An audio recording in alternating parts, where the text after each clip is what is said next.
আসসালামু আলাইকুম রহমতুল্লাহ। দর্শক বন্ধুরা, আশা করি সবাই ভালো আছেন। কৃষি ও গল্পকথা চ্যানেলের নতুন একটি পর্বে সবাইকে স্বাগতম।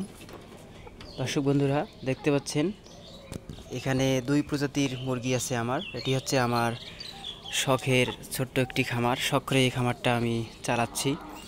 এটি হচ্ছে চাইনিজ সিল্কি মুরগি। দেখতে পাচ্ছেন এদের প্যারেন্টসগুলো ভাইরাসে আক্রান্ত হয়ে মারা গেছে। এগুলো আর কি নতুনভাবে প্যারেন্টস তৈরি হচ্ছে।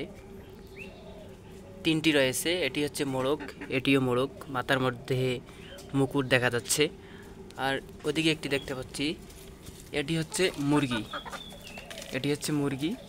আর বাকি যে মুরগিগুলো দেখতে পাচ্ছেন এগুলো হচ্ছে টাইগার মুরগি। এগুলো আর কি প্যারেন্টস হিসেবে তৈরি হচ্ছে।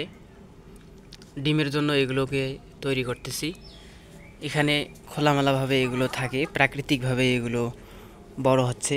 চতুর সাইড দিয়ে টিন দিয়ে একটি আর কি বেষ্টনী তৈরি করে দিয়েছি।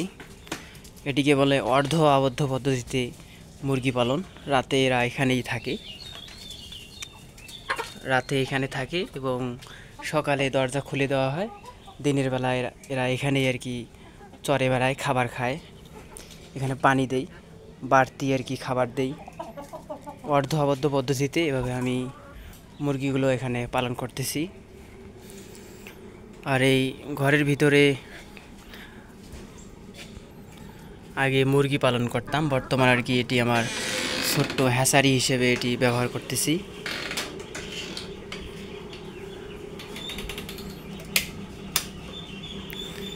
এটি হচ্ছে আমার ছোট্ট হ্যাচারি। এটি হচ্ছে আমার হ্যাচিং মেশিন, আর এটা হচ্ছে আমার শ্যাটার মেশিন। আর বাচ্চা ফোটার পর এগুলোতে রাখা হয়।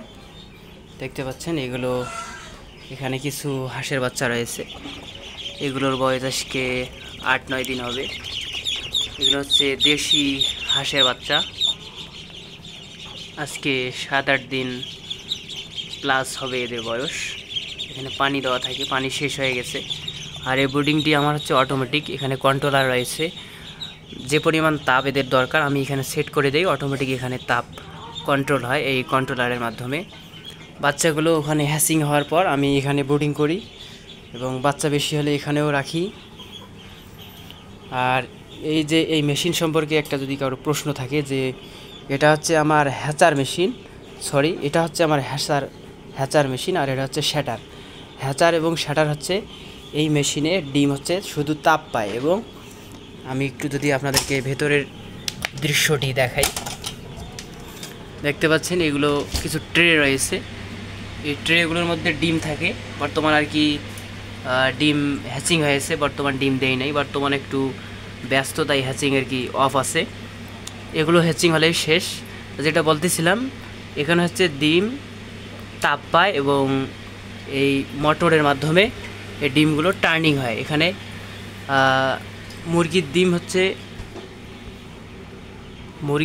21 দিনে ফোটে। এখানে আমি 18 দিন রাখি এবং 19তম দিন থেকে এই হ্যাচার মেশিনে আসে। এবং হাঁসের ডিম 28 দিনে ফোটে। এখানে থাকে হচ্ছে 24 দিন পর্যন্ত এবং বাকি দিনগুলো এখানে ডিম ফুটে বের হয়। এটা হচ্ছে শ্যাটার মেশিন। এখানে ডিম শুধু তাপ পায়, আর এই মেশিনে ডিম ফুটে ফুটে বাচ্চা বের হয়। এটাকে বলা হয় হ্যাচার মেশিন। তো আমি একটু আমার এই হ্যাচার মেশিনের ভেতরের দৃশ্য আপনাদেরকে দেখানোর চেষ্টা করব। দেখতে পাচ্ছেন এখানে বাচ্চা ফুটে ফুটে বের হচ্ছে ডিম থেকে। এটি হচ্ছে আমার হ্যাচার মেশিন। এখানে আর্দ্রতা অটোমেটিক কন্ট্রোল হয়, লাইট ফ্যান সব কিছুই রয়েছে। এরকম সিরিয়াল বাই 3টি ট্রে রয়েছে এখানে। আপনাদেরকে একটু উঠায় দেখাচ্ছি, দেখতেই থাকুন সবাই। এই যে এটি হচ্ছে প্রথম ট্রে এবং নিচে যে আরেকটি ট্রে রয়েছে, এর নিচে আরও একটি ট্রে রয়েছে। এভাবে 3টি ট্রে আমি এখানে রাখি। তো এই হচ্ছে আমার হ্যাচার মেশিন। এখানে আমার বাচ্চা ডিম থেকে ফুটে ফুটে বের হয়। আর হচ্ছে শ্যাটার মেশিন। তো সবাই ভালো থাকবেন। যাদের চীন হাঁসের বাচ্চা প্রয়োজন এবং দেশি হাঁসের বাচ্চা প্রয়োজন, আমার সাথে যোগাযোগ করতে পারেন। ডেসক্রিপশন বক্সে আমার ফোন নাম্বার দেওয়া থাকবে। সবাই ভালো থাকবেন। আসসালামু আলাইকুম রহমতুল্লাহ।